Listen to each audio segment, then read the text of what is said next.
අවසානයේ ජනපති ට්‍රම්ප් සාකච්ඡා මේසේ මතින් ඉරාන අර්බුදය විසඳා ගැනීම සඳහාගත් සියලුම උත්සාහයන් මේ වන විට අත්හැර දමා තිබෙන බවයි ඇමරිකානු මාධ්‍ය වාර්තා විසින් තහවුරු කර ඇත්තේ.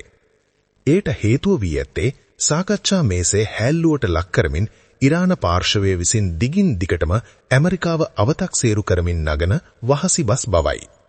මෙලෙස ට්‍රම්ප්ගේ ඉවසීමේ සීමාවේ රතු රේඛාව ඉක්මවා යෑම හේතුවෙන් මේ වන විට ජනපති ට්‍රම්ප් විසින් ඉරානයේ වෙත කම්පන සහගත පණිවිඩයක් යවා ඇති බවයි විදේශ මාධ්‍ය වාර්තා විසින් තහවුරු කර ඇත්තේ. මුළු ඉරානයම විනාශ කර දමනවා ඔබට පසුතැවීමක් පමණක් ඉතිරි වනු ඇත යනුවෙන් එහි සඳහන් කර ඇති බවයි වාර්තා වී ඇත්තේ. මේ සඳහා ඉරාන හමුදා පාර්ශවයෙන් මේ වන විට එක් වචනයක තරම් හෝ දැඩි ප්‍රතිචාරයක් ජනපති ට්‍රම්ප් වෙත පළ කර නොමැති බවයි මාධ්‍ය වාර්තා විසින් සඳහන් කර ඇත්තේ.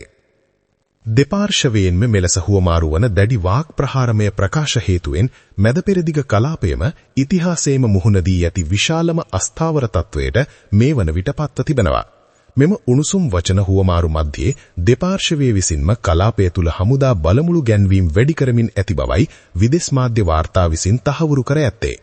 එසේම ජනපති ට්‍රම්ප් විසින් මේ සතිය තුලදී ඊශ්‍රායල අගමැතිවරයා මුණ ගැසීම සඳහාද සූදානමක් ඇති බවයි වාර්තා වී ඇත්තේ.